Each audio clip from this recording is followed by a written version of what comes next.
Hi everyone, I'm Diana and today we're talking about forgiveness. I'm going to start off by reading you one of my recent blogs and from there we're going to chat. Okay, forgiveness. It is the action or the process of forgiving or being forgiven.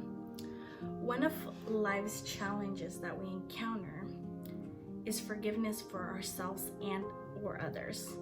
Many of us carry the burden from childhood into adulthood. As we get older, the harder it becomes to forgive. Although we genuinely want to forgive, but we don't know exactly how. The moment we feel the pain, our instinct is to hold back. Instantly, we decide not to forgive. Discomfort makes the forgiveness process so much harder. Forgiving requires remembering what someone did to you, setting someone free and letting go. But how do you let go of something that hurts so bad? How do you let go of something that made you question your identity? For me, forgiveness has led to tears, anger, sadness, rage, cuss words, and falling on my knees to cry out to God. Throughout my life, I learned to forgive myself for the monster I once was. I have learned to forgive my dad who wanted my mom to abort me. I learned to forgive my brother and sister for rejecting me.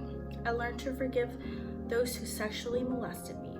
I learned to forgive my mom for not being present. Lastly, I learned to forgive the man that abused my heart. Forgiveness is by far one of the hardest processes, and I'm still going through it. I call it a process because it doesn't happen overnight. It takes time and diligence. I think to myself, why am I the one that has to pay for something someone did to me? The part that most hurts me the most is facing the ones that did wrong. Although I forgive them, most of the times I don't receive an apology. Deep inside, we all desire an apology. But the truth is, the debtor will never admit they're dead. I am someone that loves justice. If someone hurts me, I want them to pay back. I think this comes from being so hard on myself and lacking grace.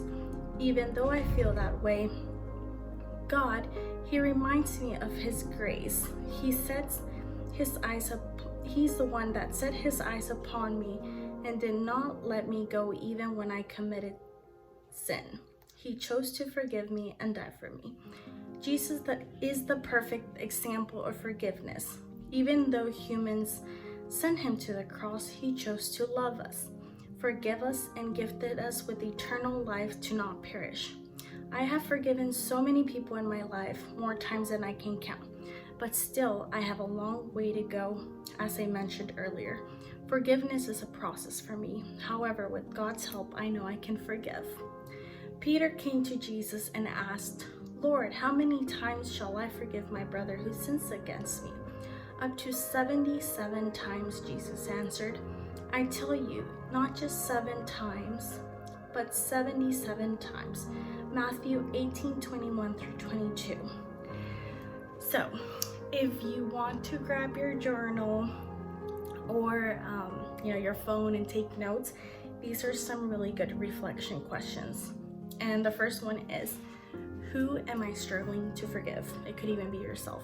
The second question is, does forgiveness come easy for me?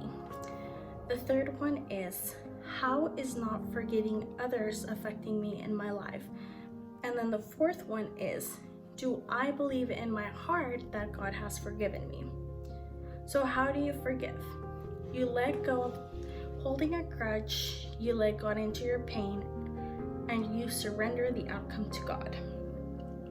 So I wanted to share that with you guys because since we are, in time of isolation and at home, this is the perfect time to take time to heal. I remember back in the day, I wanted to have time off to focus and heal on the inside, because once you're able to focus on the inside, you're able to flourish on the outside. And so many times we easily react to situations because there's something going on in our heart, our mind, and when we take time to be diligent, whether it's through journaling, praying, and discovering where those hurts come from, God will show us like, okay, this is an area in your life you need to heal from, or you know, this and that is what you still need to heal from. And I think healing and forgiveness is a long life process. It's not just going to happen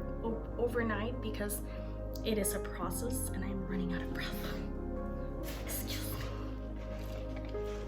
So it is a process, but I think the process becomes easier when you are actually diligent and sitting down and taking that time to reflect. You can either go to a counselor, but right now that a lot of people are home, you can either hire a phone counselor, or you can do what I do, which is spend time with Jesus and write a lot of questions to reflect. And he's the one that begins to show me, okay, this is an area in your life that you need to work on. And that's how I'm able to take those steps towards making sure that I am forgiving and healing. And so my biggest encouragement for you would be to use this time wisely, to journal a lot, especially about the things that have hurt you, whether it was yourself in the past or the people who have hurt you. Like, journal how it has affected you in your life, but also journal how do you want to forgive them, and also pray like, God, what can I do to forgive this person? And maybe God will, you know, maybe God will challenge you to call that person up and say, hey, like, I want to forgive you. Or maybe he'll have you write a letter and tear it apart. I don't know, God works differently with all of us, but that was my encouragement for you today, to use this time wisely to forgive and heal. So yeah, what I just shared with you guys is from my blog and encouragement email. It went out as an encouragement email also. So if you're not a part of my encouragement email list, let me know and I will add you. I just need your email, and my website is DianaShiplet.com. Thanks for watching.